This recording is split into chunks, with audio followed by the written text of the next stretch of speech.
Halo, Assalamualaikum warahmatullahi wabarakatuh. Hari ini kita belajar mengenai aplikasi dari turunan fungsi trigonometri, tepatnya mengenai nilai maksimum minimum fungsi, interval naik turun, dan juga titik balik. Nah, ini dia pokok bahasan kita. Yang pertama adalah uji turunan pertama. Uji turunan pertama ini digunakan untuk apa? Jika f aksennya lebih dari 0, jika f aksennya lebih dari 0, maka fungsinya naik. Jika f aksennya kurang dari 0, maka fungsinya turun. F aksen itu maksudnya turunannya. Kalau f aksen x-nya sama dengan 0 atau turunannya sama dengan 0, maka titiknya stasioner. Selanjutnya untuk uji turunan kedua itu digunakan untuk apa? Uji turunan kedua digunakan untuk mengetahui titik baliknya atau berapa sih titik minimum dan titik maksimumnya. Kalau yang tadi kan turunan pertama cuma untuk nyari ini tuh fungsinya naik, turun, atau stasioner. Nah, kalau turunan kedua ini digunakan untuk mengetahui berapa sih titik minimum, berapa sih titik maksimumnya. Kalau nggak ada titik maksimum, nggak ada titik minimum, berarti kita mau tahu berapa titik beloknya gitu. Nah, konsepnya seperti apa sih, Bu? Masih bingung nih, Bu, maksudnya. Naik, turun di grafik itu kayak apa? Nah, di sini grafik itu, ini kita kan lagi berbicara tentang grafik fungsi trigonometri. Tapi ini berlaku juga untuk grafik fungsi aljabar ya. Jadi grafik dikatakan naik itu seperti ini nih. Jika x1-nya kurang dari x2, maka fx1 lebih dari kurang dari fx2. Jadi ini dikatakan naik ya. Kalau x-nya kecil, y-nya kecil. X-nya semakin besar, y-nya juga semakin besar. Ini f aksen x-nya lebih dari 0, maka fungsinya naik. Kalau f aksennya kurang dari 0, fungsinya turun. Nah, disebut turun itu seperti apa nih? Kesini kan x-nya makin besar, tapi kok y-nya makin kecil. Itu dinamakan fungsi turun. Ini naik lagi. Kenapa? Ketika x-nya makin besar nih, ke sini kan ke kanan x-nya makin besar, y-nya makin naik. Nah, uji turunan pertama ini digunakan untuk mengetahui apa? Naik dan turunnya fungsi. Jika ditanyakan berapa interval fungsi naik dan turun, maka kalian cukup gunakan uji turunan pertama. Nah, kalau titiknya stasioner itu berapa? F aksennya sama dengan 0. Nanti kalian bisa nemu titiknya, stasionernya di angka berapa. Nah, daripada kita bingung, kita langsung ke contohnya. Tentukan interval fungsi naik dan fungsi turun dari fx sama dengan cos x pada interval 0 sampai 360 derajat. Ini tentunya kalian sudah tahu ya, grafik fungsi cos x itu seperti apa. Nah, kita kan punya y-nya itu cos x. Berarti y aksennya apa? Atau turunan pertama dari cos x itu apa? Min sin x. Nah, di sini kita akan mencari titik ekstrim. Sehingga kita sama dengan 0. Min sin x-nya ini sama dengan 0. Min sin x atau sin x, kita mau sinnya sama dengan 0. Berapa? Berarti sin 0 ya. Nah, ini adalah pilihan-pilihannya. Berarti si itu x-nya itu akan menjadi 0 plus k kali 360. Berarti kalau k-nya 0, maka x-nya 0 derajat. Artinya sin 0 derajat itu 0.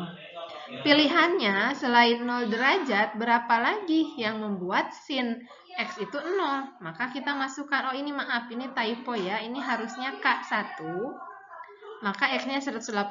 Kenapa? Maaf, untuk 180 min 0 benar.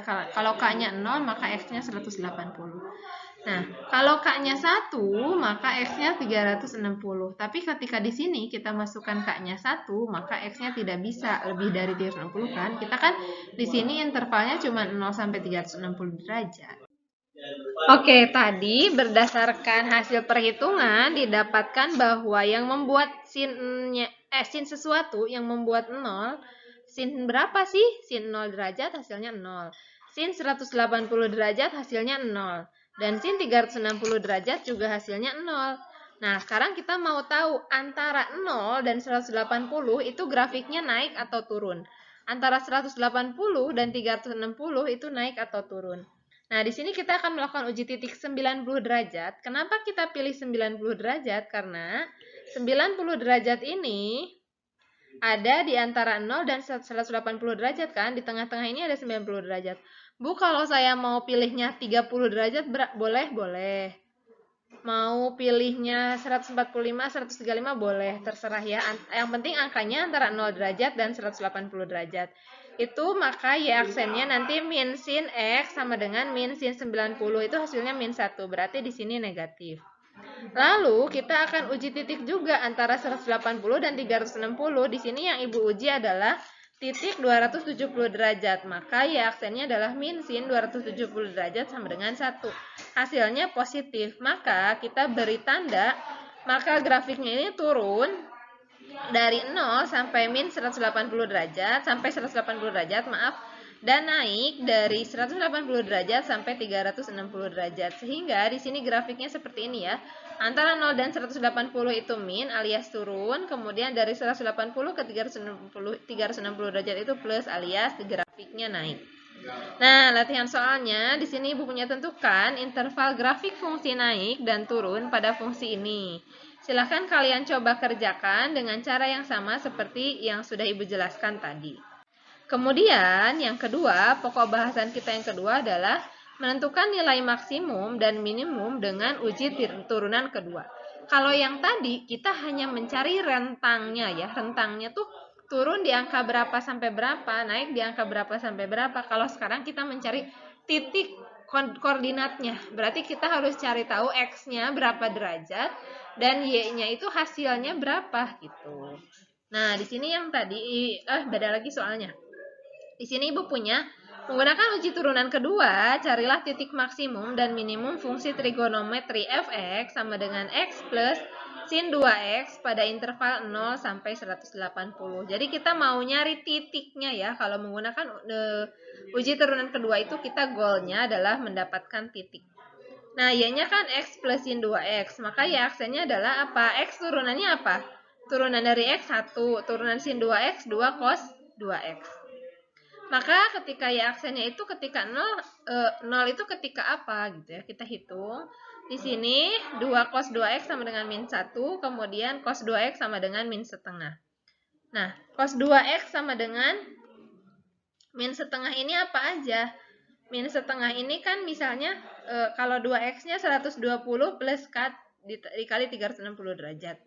Berarti di sini X-nya sama dengan 60 derajat atau min 60 ya. Cos berapa yang hasilnya setengah gitu intinya. Di sini K-nya 0 maka X-nya 60 derajat, K-nya sama dengan 0 hasilnya negatif, tidak masuk maka X-nya 120. Jadi di sini pembuatnya intinya sih kalau kalian bingung nih perhitungan yang ini, intinya itu cos berapa yang hasilnya min setengah gitu.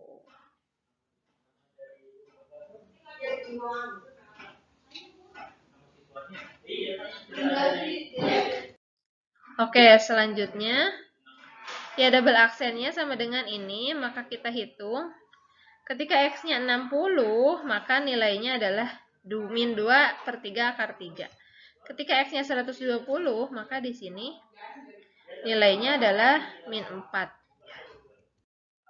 Nah, selanjutnya kita akan menentukan nilai maksimum dan minimumnya. Kan kita akan mencari titiknya. Kita tahu tadi X-nya 60 derajat dan 120. Kita masukkan tuh, kalau misalnya X-nya 60 ke persamaan yang tadi. Y sama dengan X plus sin 2X itu jadi apa? Berarti 60 derajat plus sin 120. Berarti ininya 60 derajat plus setengah akar 3. Kalau X-nya 120, berarti ini 120 derajat min setengah akar 3. Maka hasilnya adalah ini. Ini adalah titik balik maksimum. Yang ini adalah titik balik minimum.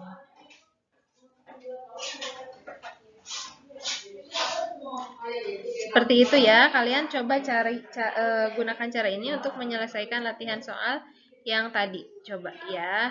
Demikian. Assalamualaikum warahmatullahi wabarakatuh.